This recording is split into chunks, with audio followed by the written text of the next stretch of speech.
Hey everyone, and welcome to the third episode of Great Conversations. I'm Jessica, and it's my first time on the show together with Sandra and Jacob of the Great team.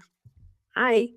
Wait, We're going to talk about a super interesting topic today, websites as a service. This year, WordCamp US was extended to have a showcase day included, and I had the honor to present a case there, which we were going to talk about in this episode as well. yeah, I haven't been there myself, but what I've heard from people, they really enjoyed this, and I think that's something that other WordCamps can copy, maybe. Yeah, absolutely. In my opinion, this should be something that WordCamps can implement more often, and it's super interesting to see what other people and agencies are actually building with WordPress. But maybe instead of waiting for the next WordCamp to offer a showcase day, we can also share our insights and experience here at Great Conversations. So let's hop into today's topic with websites as a service. Do you two have already been involved in building such cases together, right? Yeah, absolutely. And yeah, maybe we should start by discussing what website as a service actually is, because let's be honest, it's one of those buzzwords that people use all the time without questioning anymore what it actually means. Yeah, sure. So what does it mean? Well, there are actually different forms of website as a service. What they all have in common is that it's some ongoing service around websites. So, from a provider's perspective, we're talking about recurring revenue, which is also one of the reasons why it is so interesting. And regarding the services that are included, they actually vary. But on a very high level, you could say that it's about the creation and the maintenance of websites. So, as opposed to a regular website project where the customer pays you and then you build a website, you have a go live, and that's it.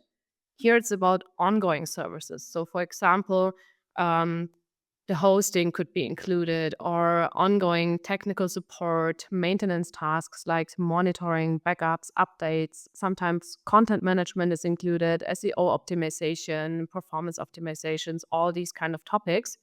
And then most of the time you have a regular fee, monthly mostly, sometimes maybe also yearly, and sometimes there's an additional setup fee. But isn't this what I think a lot of agencies have already done in some regards, like when it comes to retainers. I mean, often you have a website project for price X, and then afterwards you kind of pay a retainer for the agency to do things like updates, backups. So isn't it? Yeah, kind of. I think that's exactly the point where we need to differentiate between actual website as a service and regular agency business.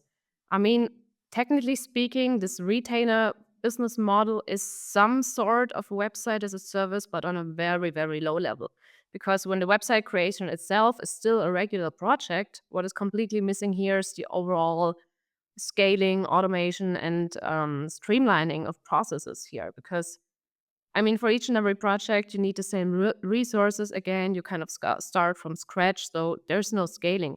When we're talking about actual website as a service, you want to create not a dozen website projects a year. You want to be able to do hundreds, maybe thousands of websites. And that's what a website as a service is all about. Maybe we can look at some examples there. Yeah, absolutely. Let's do that. As we already said, there are different kinds of website as a service. I think what most people might have in mind when thinking about WAS is an agency or maybe also a freelancer offering website as a service to their customers. So, for example, they offer a bunch of website templates to choose from that may or may not be customized, and then all these additional services that I just named, like hosting, technical support, and all that. So that's one form of website as a service. But actually, at Create, we have come across several other website as a service businesses that are customers of us build on WordPress with Create that are completely different. And I want to show two examples today. One is the franchise case, like the one that you, Jessica, presented at WordCamp US. When you have a franchise, you usually have the brand, the franchise, and then you have a lot of franchisees. So the brand, the franchise, for example, could be McDonald's, or in your example, the fitness brand Mrs. Sporty. And then you have all the franchisees, which are the individual restaurants or fitness studios. And they pay a regular fee to the franchise to being able to use the brand, to get a product, or maybe also to get a website. And in the Mrs. Sporty case, for example, a case that a customer of us for the digital build, each and every fitness studio received their own Mrs. Sporty website. And they were all connected in a way that Mrs. Sporty, the franchise, has full control over the branding and can make sure that the websites all have like a similar structure and similar layout, and then can integrate new franchises at any time. So that's the one example. And the third one that I'd want to include today is another customer case we came across at Great. It's a German enterprise, and they offer some form of website as a service within their partner program. So they offer their partners individual landing pages that they build for them, they host and they maintain completely, including lead generation forms and all that. So the partner gets that website that is fully managed, maintained, and built by the enterprise and is also branded in the enterprise's branding. And here I think they also include some services like content management and I think even ad spending. So these are other forms of website as a service. Cool. So websites as a service is not only like a business model for web service providers, but also for larger companies and franchises, right? Yeah, absolutely. And since many of our listeners today may be agencies or freelancers, I mean, you can build such a website as a service business for yourself. But you can also make sure that you are able to build these cases for others, because this is a very interesting opportunity for you as an agency to grow, to scale, and to take on really big projects. Because I don't know how many McDonald's are there, at least in Germany and in the world, and even if we're not talking about these huge franchises, still, I mean, we're currently in discussion with another franchise customer on such a case, and there is about more than 1,000 websites. And I mean, which agency is usually able to take on projects that contain several hundred or thousands of websites? It's more or less most only like the really big agencies, the human made, the sites. But if you manage to build such a scalable WAS platform, then you are also able to take on these kind of projects as a small or mid-sized agency. It's possible. Yeah, I think that's very interesting. And maybe we should start about getting into the how you build such a website. So now we got a bit of a overview what could be possible, what we have seen with our great customers building for websites. So what do we or how can we do such a uh, website as a service?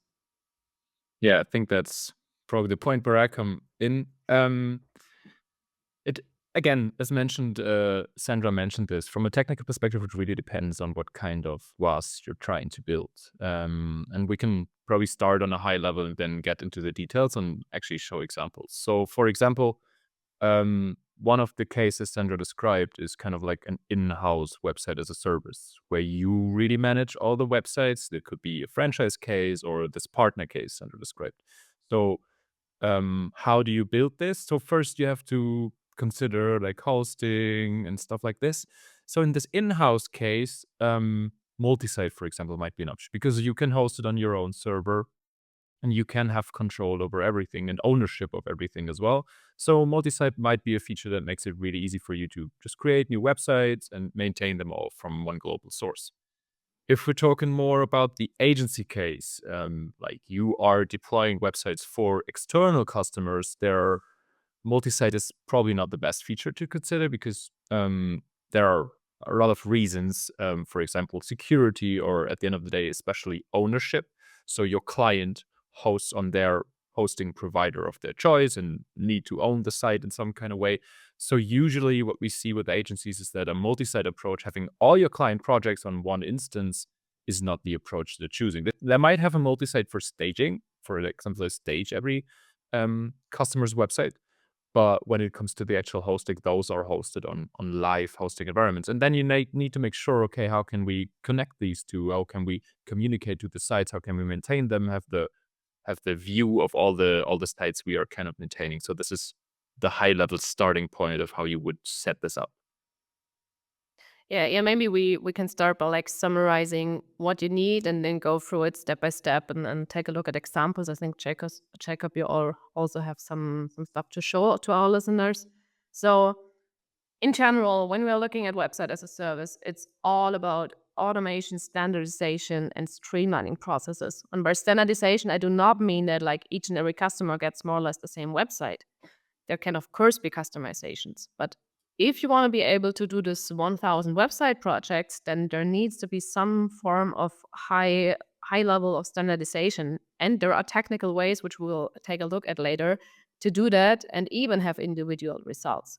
So I think the first thing that's really, really important if you want to be able to do that many websites in your system, it's working with reusable assets and also with a component-based approach, because this is one thing that enables you to standardize while still being able to have individual designs or individual contents on a website.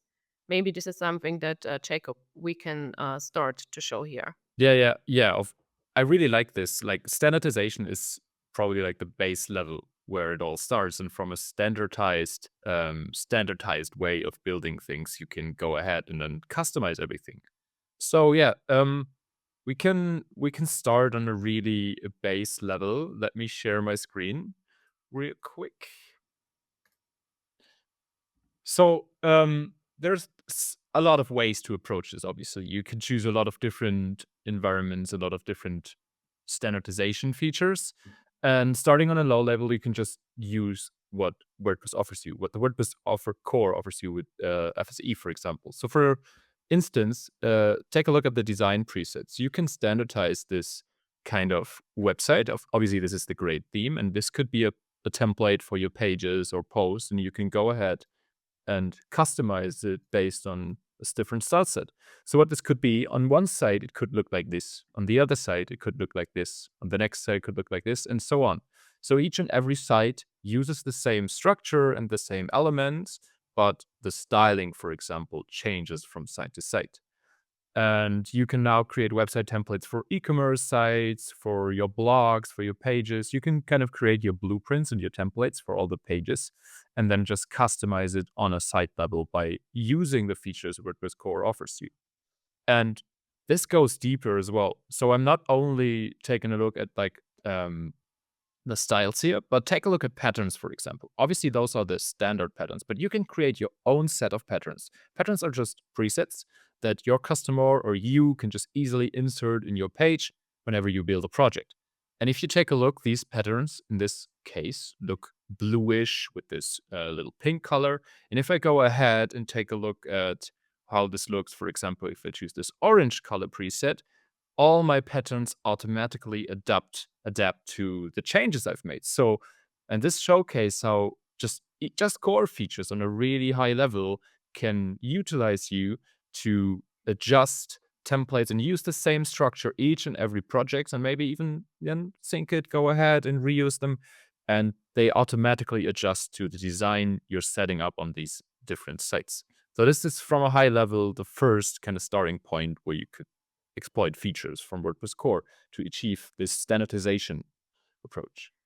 I think you already indicated something interesting here, because I think what would be the next step now is not just like having the set of templates that you can like copy and paste on each of your installations, but maybe also to synchronize them and connect them in a way that enables you, on the one hand, to like roll out new templates to all connected websites, to all your customers simultaneously, or also maybe to make changes on existing templates on all connected sites. So for example, in the Mrs. Sporty case, imagine they have like a rebranding or they rework their website, and they don't want to do these changes on all, I think it's 250 websites.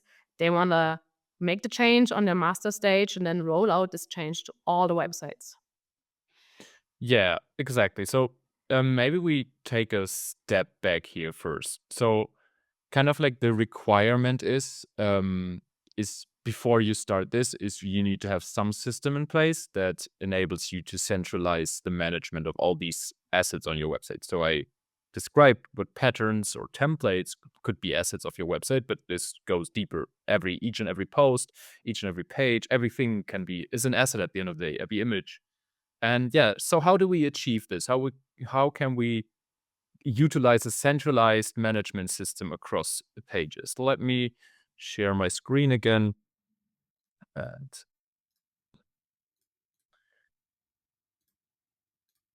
so here we go.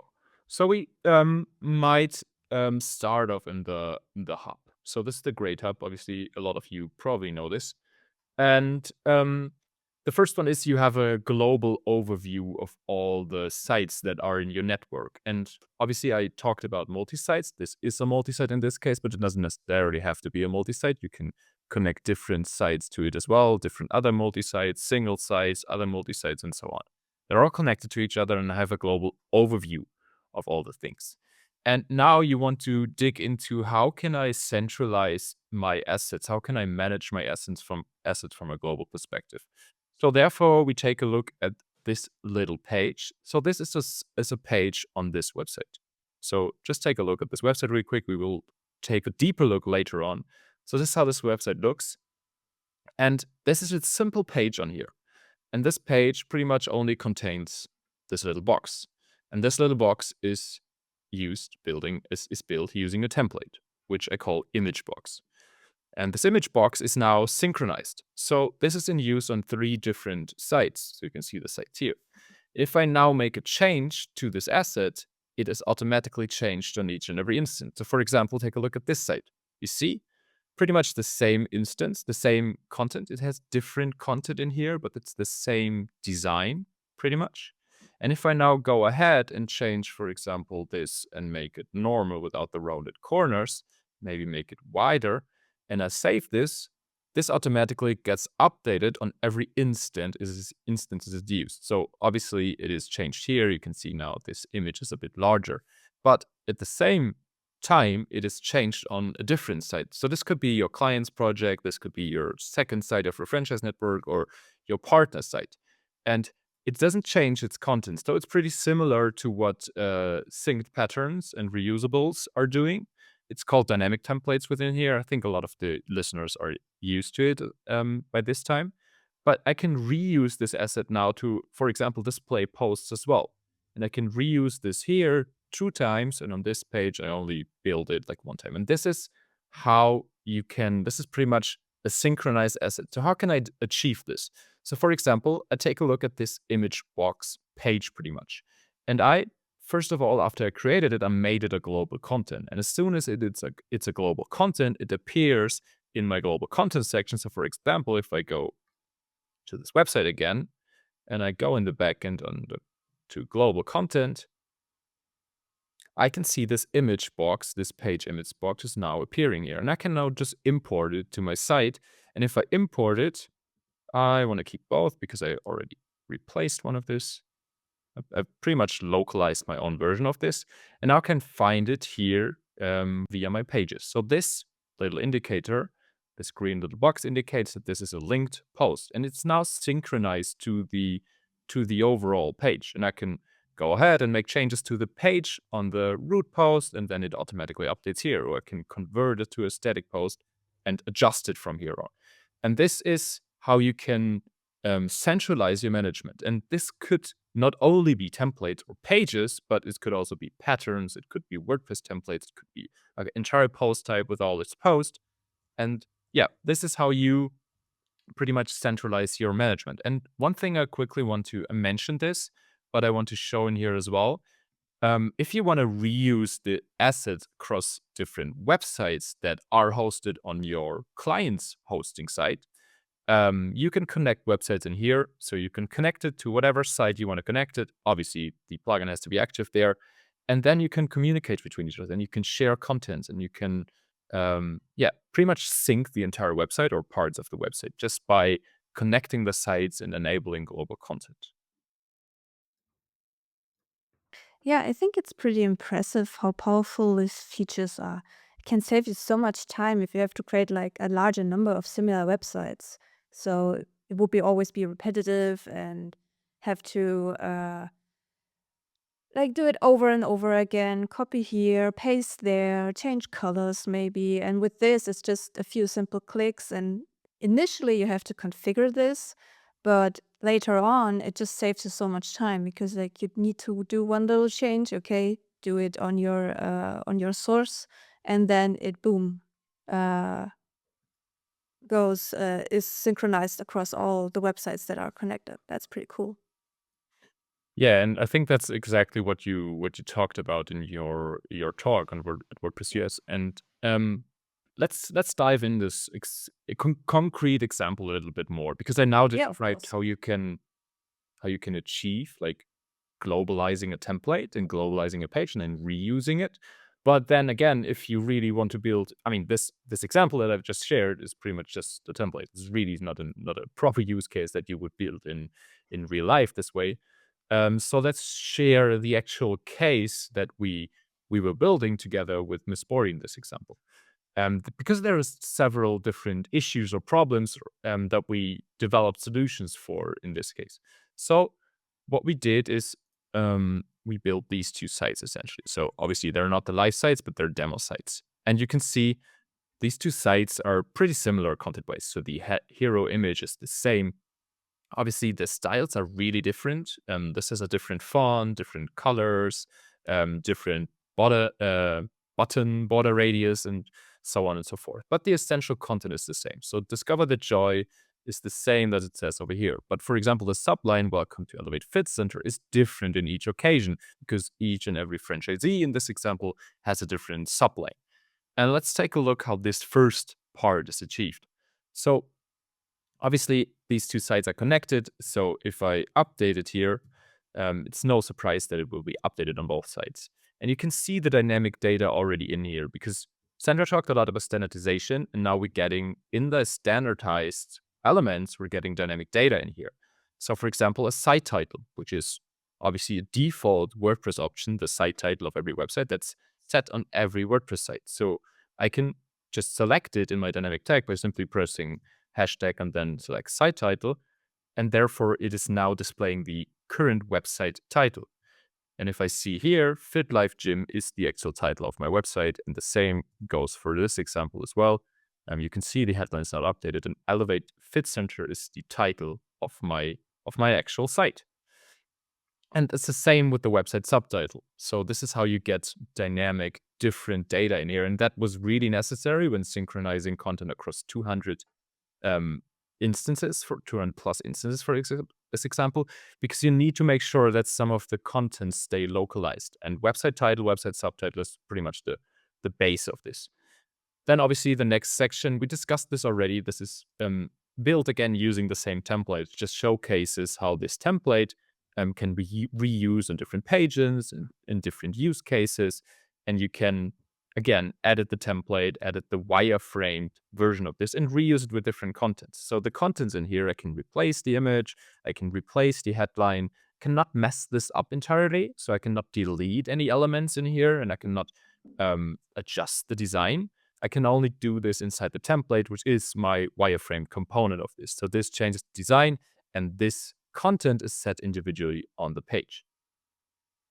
And then one of the next issues we've had and we've solved is displaying posts, obviously.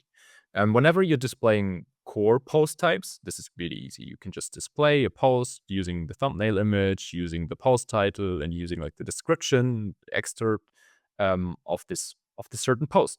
But what if you need different post types? For example, what they needed was offers, jobs, employees, a lot of different post types. And this is not default, so you again need to make sure that you standardize kind of the structure of the post type. And in this example, we built the post type, and this is showcasing Let me look. This is showcasing the post type program in this example. And if I take a look at the program post type, this is just, again, a post type, really simple. And I made this a global content post as well. And this is synchronized to my instances of this site as well. So what this makes sure is that each and every instance has the exact same structure of how this post type is configured, how the meta fields are configured, and I can reuse the exact dynamic data types on each and every page. And in this example, I synchronized the entire post type using all the posts. And on my Elevate Fit Center, you can, if you take a look, you can see there's a kettlebell training here, which you cannot find on the root page because I allowed my franchisee essentially to create their own programs. And they can just easily go ahead, create a program, type in the title and select some content, select an image, and it will show up in the feed without changing the global synchronization of this program. So this is really valuable if you want your franchisees to be allowed to change programs locally or create their own programs, but also reuse what you offer to them. So wherever the headmaster, for example, if we now create a new program and we call it new global program, for example, it automatically will be published to each and every instant that I synchronize this entire post tab. So if I now, obviously I haven't selected any contents and selected any images. So obviously if we refresh it here, we can see our new global program showing up. Doesn't look really well. And if I refresh it here as well, and your new global program is showing up as well, but still preserving the kettlebell training. So you can roll out new programs, new posts to all of your sites, but still allowing your franchisees, if you want to create local instances of this. And if we go a little bit further, this is the section where like the employees of the different franchisees are displayed. And obviously this needs to be local, entirely local. Each and every franchise, each and every store has their own people working there, and they're never global in any case. So in that case, let's go to the post type actually. In that case, I create the post type as well, trainer, and I made it global, but I'm not including individual posts in here. And what this allows me to do is, again, the structure stays the same. So each and every trainer on each and every site has the same structure of meta fields, like job description, quote, and information. But the actual content, the actual posts are completely local, completely individual. Just another solution of a problem or a use case you might run into. And last but not least, we want to take a look at this bottom section. So how do you get in touch? If we're taking a look at the live website, how do you get in touch shows here the address and opening hours, and then obviously the contact form. And this is a bit tricky as well. So we took a look at the core WordPress options like site title and site subtitle, which each and every WordPress instance, don't matter how you build it, will have. But these options might not be default. Maybe the address, maybe the email could be like the admin email, and you can map this to WP options. But essentially, like opening hours Monday to Friday is certainly not a default WordPress option. So how do you do this? How do you still maintain that this information is in the same structure on each and every instance of your maybe thousands of sites? Again, we're pretty much building the same. We're using the same feature, again, post types. In this case, we're building franchise data as a post type. And we made it globally available. And this automatically creates like an options setup where I can build with the same flow. I can create my meta fields, general information, address, email, phone, whatever, and Monday to Friday. And each and every franchisee can go in here and edit the master franchise data. And this is something even non-WordPress professionals can easily fill out. This is just basic custom fields. And I can fill in my address here. And then as a agency, I can just easily get it wherever I need to display it. So if I type an address, you automatically get the suggestion of address. Or if I type in hashtag Monday to Friday, which I named my option, then automatically Monday to Friday appears in the editor. I can display it in a headline, paragraph, group, whatever I would like. And this will automatically refer to the option on each and every site. So this is another way. Essentially, you're customizing not for one single site. You're customizing not for a post basis like a query loop. You're customizing for an entire set of websites. And those are some of the solutions that we've built together with our clients in these specific cases. I think that's a really detailed overview of how you can achieve different solutions for these different problems, where you really not only think about how do I adjust content and data not based on a post, like the query loop, for example, does with post meta fields, but really on a site level. How does a site have different meta information than a different site, but still reusing content as it structures a lot of these things? Yeah, I hope this explained a lot of how you actually achieve standardizing your content and distributing it. Yeah, so I think it's pretty interesting to see like how you can both locally and globally manage your content. It's like you have it in some source site and then you can push it to any site that is connected, but you can also if you have the need, you can add the any content in addition to what's globally available to one specific site if needed. So I think that's also super valuable if you think about that, because otherwise you would have to do again manual work or keep it up with like Excel sheets or something or any other project management tool you're using. So instead of that, you're just streamlining it to it is possible to have everything in one go and add additions where needed. So Yeah, that's I I think think that's pretty you. cool. You summarized it really, really well during your talk on WordPress US, WordCamp US, where you talked about you have kind of some contents that are global. For example, the templates, the design resources that like the head office needs to maintain in this franchise case. You have some of the contents that are local, like the address, the opening hours. This could be a local setup in this case. And then you have a mix of both, like the offers, like the programs I've showed you, where you have globally distributed types of content and structures, for example, but you still need to be able to customize things locally, so each and every website can have their own approach, their own data, their own sections pretty much displaying there. And I think what's also interesting here is that this approach also enables people who don't necessarily have WordPress experience to edit the content themselves. So, for example, in this franchise case, for example, the franchisees who may not have anything to do with web design or stuff like that, they are able to edit the content of their websites themselves. And that's not only applicable to the franchise case. For example, if you're an agency and you have, I don't know, specialized in websites for doctors, for example, and depending on the level of content management you want to include in your website as a service model, you may also have cases where you want the doctors themselves do certain changes on their websites, like, for example, opening hours or holiday opening hours, something like that.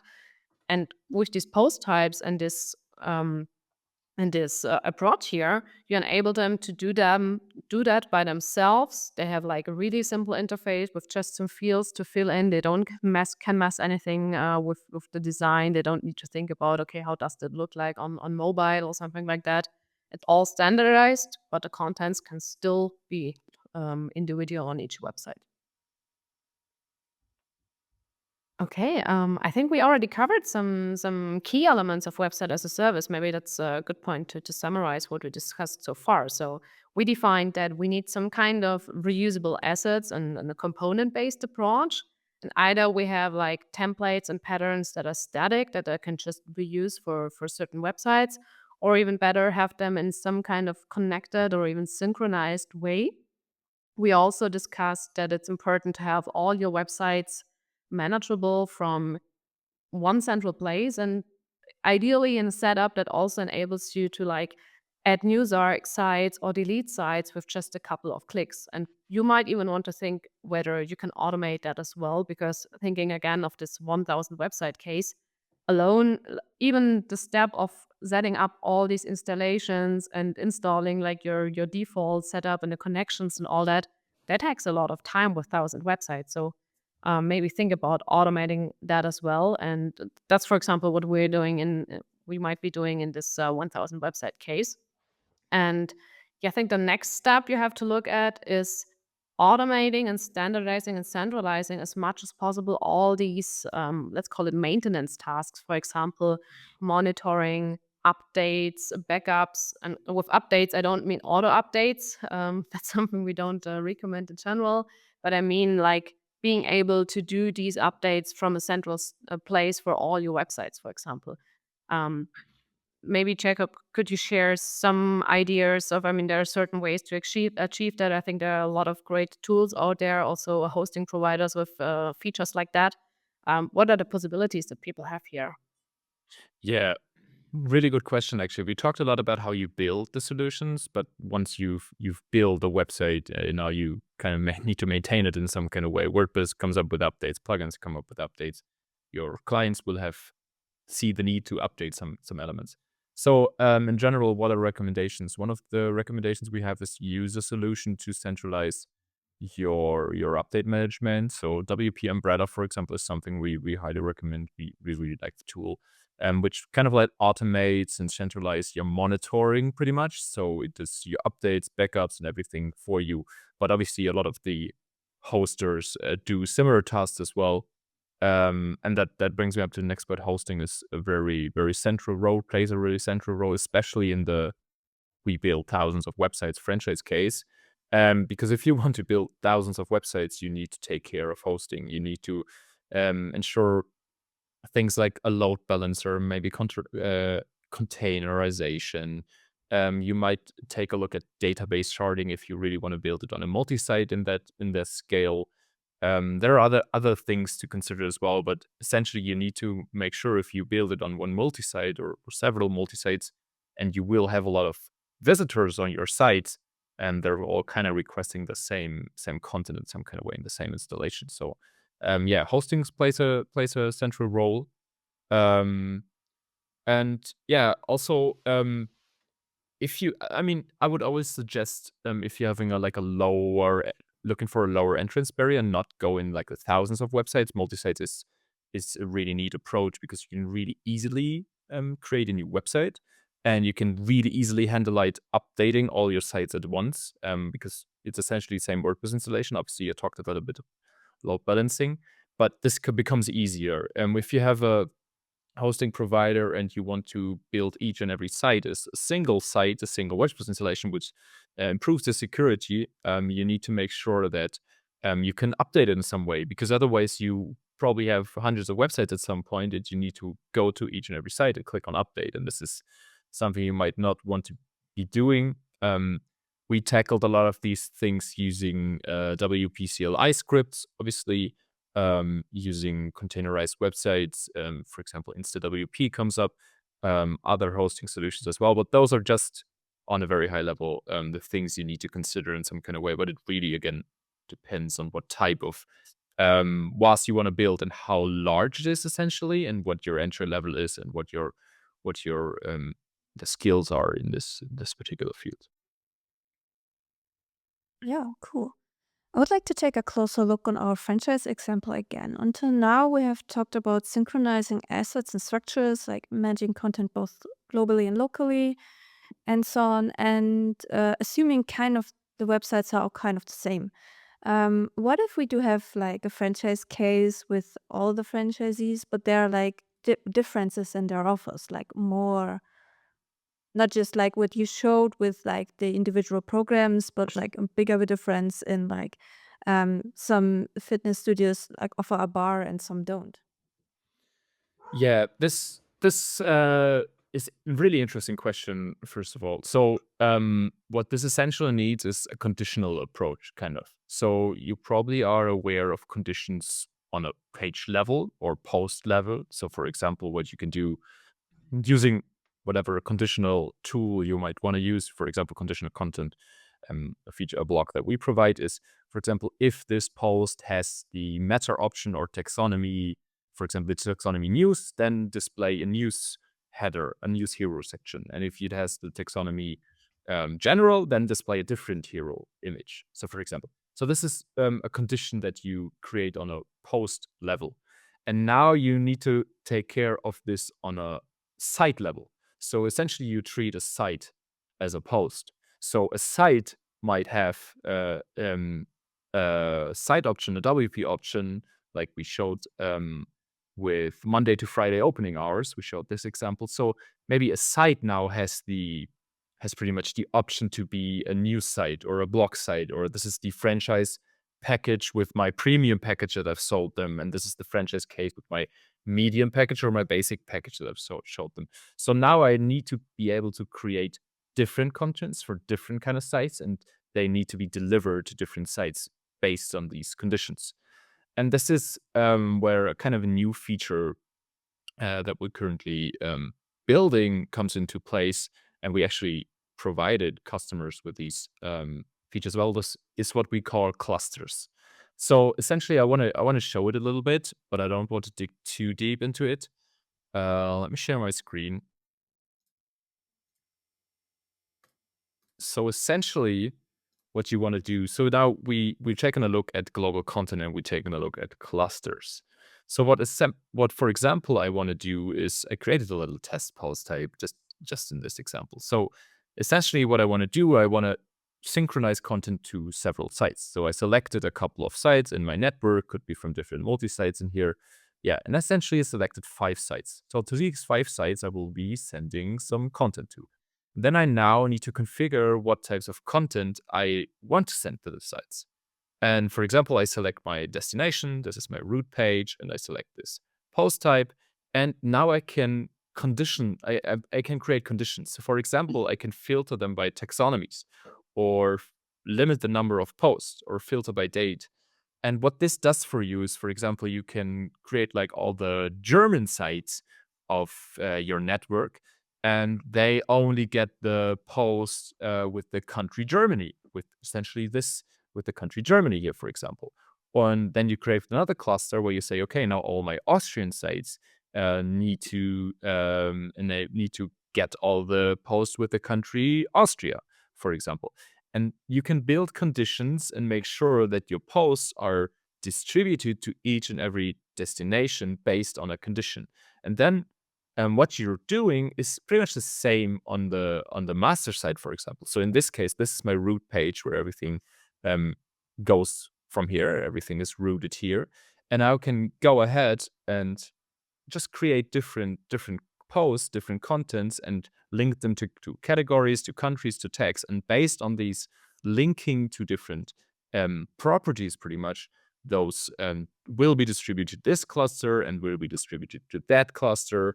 And so you can manage conditions on a global site wide level, and not only on a post wide level. And this comes with a lot of features, like, for example, posts can be reviewed before they're distributed to each and every site. You can so just quickly showing this without getting too deep into this. So for example, I have reviews in here where I can approve that my test posts are going live. I can revert them as well. And then I can take a look at how and where are they distributed. So you can see all the posts, this test fear post that I've just reviewed is distributed to all those destinations. I can see the overview of this. So just a quick dive into what we've built there, because now you don't only want to look at posts and conditionalize templates, but you also want to look at sites and conditionalize contents based on site properties, which is a totally different level that nobody else really tackles that you did right now. And you could also apply this to your website as a service offer itself. So for example, if we're not on a franchise case, but again, in the agency case, for example, you offer optional services like, I don't know, monthly additional sets of templates, and this is an optional offer in your website as a service. And you could, like, for example, build clusters with all the sites that have this service, and then roll out the new templates just to these websites, and then have other clusters with all the clients that don't have this service. Yeah, perfect example. Yes. Yeah, that's pretty cool. Like, it gives you like more inspiration to dig into like what could I potentially offer with a website as a service model. Like, what now you can like create kind of packages and then sell them to different tiers or something like that. Before we wrap up, do you have any other tips that should be considered when building a website as a service? Like anything that's maybe should be given a thought? Actually, I'd like to say include two things that you should consider. Depending on the website as a service model we're talking about, whether it's like an intercompany in-house website as a service business, or this agency case where you have like lots of customers, you may also want to think about how to automate as much as possible the entire selling and invoicing process. So for example, you would maybe want to think about being able to sell your website as a service on a website. So I have like either a shop solution or something subscription based like Chargebee, for example, or maybe even a forum with a direct checkout opportunity. And then you also have to make sure that all the invoicing processes and everything money related is automated as much as possible, Because if we are having like lots of customers, that's something you definitely shouldn't underestimate. Yeah. Especially if we're talking about like internationally selling the service, and you have all these tax issues. And Jacob, I know you think you know what we're talking about, because you're the one having to deal with all that on a technical level for us. So that's one thing I'd like to add. And the second one is, if you're thinking about which tech stack you're using. I mean, we've talked about different solutions, different tools today. My recommendation would be like to really think hard about what solutions you build your website as a service on. I mean, our approach and also our recommendations for all people doing business on WordPress is staying as close as possible to WordPress core, or to go with solutions who are working really close to the core. Because imagine creating this flooring website as a service business with thousands of customers and websites, and then after 2 or 3 years, the page builder you've used for it goes out of service. What happens to your business then? So this is something I also would like for you to have in mind and to consider. And before we wrap up, I'd like to include one more topic in today's conversation, because what we haven't actually talked about yet is pricing, other than that it's like a revenue-based approach. And I'd like to share my screen this time, because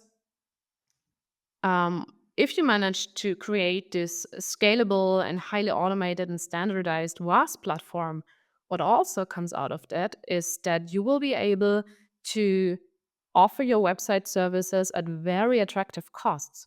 Because let me show to you what happens here. I have a chart here, and you can see that with regular website projects, with the more websites that are included in such a project, obviously the higher the price gets. So if we're having a project with 300 page website, 600,000, whatever, the price like increases more or less like linearly. There's a linear curve here.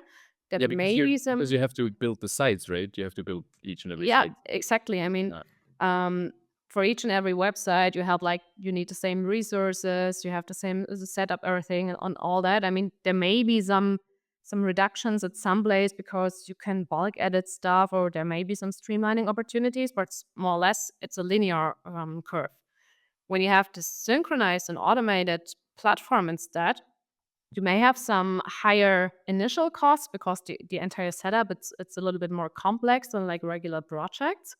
But then, I mean, obviously there's still an increase. The more websites that are included, the higher the costs get, but the curve is way lower than in this approach. And it might even become a little bit more clearer if we take a look at it from a cost per website perspective. Because as Jacob says, with the regular approach, the cost per website is more or less the same for each and every website, because you have the same resources. You kind of have to start from scratch.